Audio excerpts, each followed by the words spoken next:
հաճախ բախվում ենք օրգանական կապի տեսանկյունից, որովհետև դրա ձևական կողմն ամենակապահովված գործող իրավակարգավորումներով։ Մենք այստեղ սահմանադրական դատարանի դատավորներ ենք ընտրում,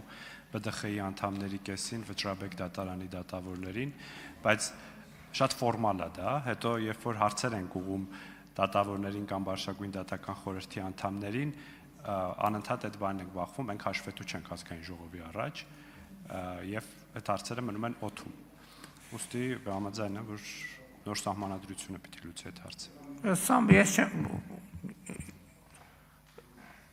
էլ եմ ասում, չի կարող ժողովրդից անկախ իշխանություն լինել։ Պատկերացրեք ազգային ժողովը ասի, դե մենք անկախ իշխանություն կամ կառավարությունը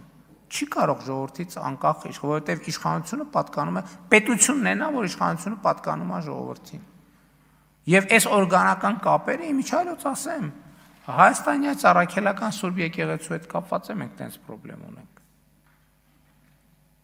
Որովհետև ժողովական կառավարում ընդհանրապես չկա, եկեղեցին համայնքն է, հարգելի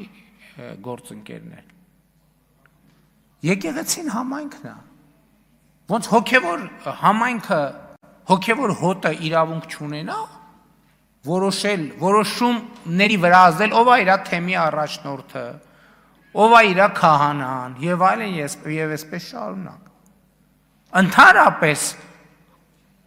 մեր եկեղեցին էլ ոչ թե մեր եկեղեցին, այսօրվա եկեղեցական վերնախավը ոչ մի կապ չունի ժողովրդի հետ, ոչ մի հաշվետվողականություն չունի ժողովրդի հետ։ Դրա համար էլ մենք բանը ու ես դա նորմալ եմ համարում։ Ես չեմ փոխում դրանից։ Ասենք մի հատ նոր, եթե ժամացույց ես կապում, պետք է 3 տարի բացատրես այդ ժամացույցը որտեղից ես կապում, եւ դա նորմալ է, եւ դա մենք ենք այդ համակարգը ստեղծել։ Կոռուպցիայի կանխարգելման հանձնաժողով, հայտարարագրում, չգիտեմ, այլ մեխանիզմներ, ESN, ՀԿ-ների գնումների, մամուլի ազատություն, մեր օրոքա Հայաստանը խոսքի եւ մամուլի ազատության ռեյտինգներում աշխարհում առաջատար դեր բանանում։ Բայց չհասկացա, հոգևորականը Bentley ունենա, 3 հատ կնիկ ունենա, 1000 ներողություն ես բառի համար, այդ իրանց ընկալումն է։ Ասենք 4 հատ սիրուհի ունենա, ամեն բանում երկրում մի հատ երեխա ունենա, չգիտեմ, ոսկեղեններ ունենա, ինչ ասես ունենա, ոչ մեկին հաշվետվություն չտա, խելագար եք դուք։ Ասենք դուք ում եք ներկայացնում, դուք Հիսուս Քրիստոսին, հələ մի հատ մեզ են ասում, ներ։ Դուք ձեզ հայլու մեջ տեսել եք ընդհանրապես։ Եվ սա այս պրոբլեմները պետք է լուծվեն, Հայաստանը չի կարա զարգանա առանց այս պրոբլեմների լուծման։ Մամուլում հայտնվում է, որ կաթողիկոսի աղբերը KGB-ի գործակալը, ոչ մի բան, ով է հարց տալիս։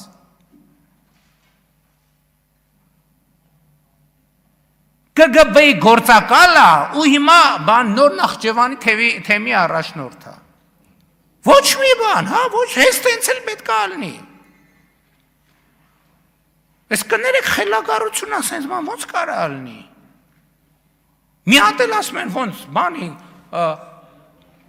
կաթողիկոսի անձնական կյանքին խառնվում եք։ Ոնց կաթողիկոսը անձնական կյանք ունի։ Այսինքն վարչապետը անձնական կյանք չունի, չի կարա ունենա, բայց կաթողիկոսը անձնական կյանք ունենա։ Էսա կսկսեն բանի եպիսկոպոսների սեռական կողմնորոշման իրավունքը պաշտպանել։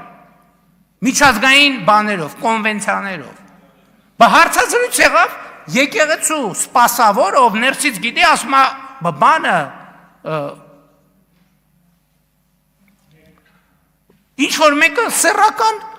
կողմնորոշում ունի, ինձ հլա չի էլ հետաքրքրում ավանդական, ոչ ավանդական, որտեղ ինչ է շնակում եպիսկոպոսը սեռական կյանք չպետք է ունենա։ Ու ոնց Հայաստանում մարդկա, որ մտածում է կարա ուրիշ բան տեղի ունենա, Հայաստանում մարդկա, որ պաշտպանում է այս դիրքորոշումը, բացառված է, որ այդ մարդը Հայաստանի հետ կապ ունենա։ Ինքը ուրեմն բանն է, այդ բանի եզրասի, այդ բանի գործակալական ցանցի անդամ է, ուղիղ կամ անուղղակի։ Մեկը մեր մասին մի հատ հայտարարություն անի, ասի տեսել եմ բանում անտառում փռշտալիս։ Լսեք, ամիսներով կքննարկեն։ Հիմա մեկը KGB գործակալ է, մեկը բան է։ Քահանաների հետևից հանգնում ձեռմեռակցում լռություն կատարյալ։ Լսեք, սա այլասերվածության կատարյալ աստիճանն է, այլասերվածության։ Ու սրա մասին մենք պետք է լռենք։ Կաթողիկոս կոչվածը Գարեգինը աղջիկ ունի, թե չունի։ Ունի, թե չունի։ Այս հարցին պատասխանել է այդ մարդը։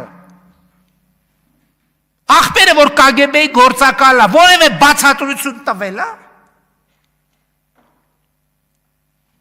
KGB-ի գործակալը մեզ հայրենասիրություն բացատրողն է, մեր ազգային ինքնությունը մեզ բացատրողն է։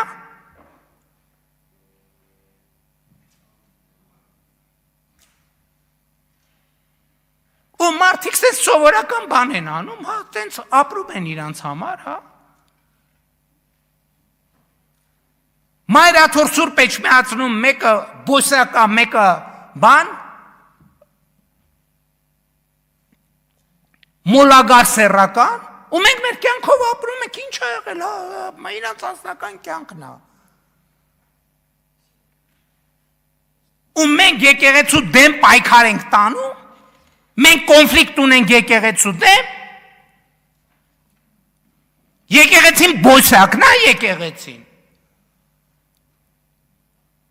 բոսյակը եկեղեցին է, սեռական մոլագարը եկեղեցին է, Գանձագողը եկեղեցին է,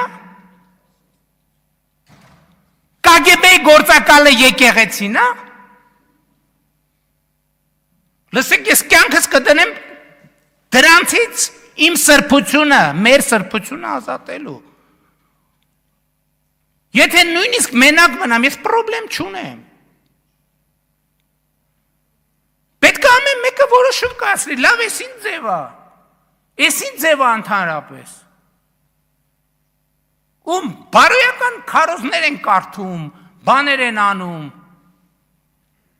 Ինչ իրավունք ունեն դրանք ընդհանրապես այդ սրբությունների հետ հաղորդակցվելու։ Ինչ իրավունք ունեն այդ մարդիկ։ Ովքեր են այդ մարդիկ։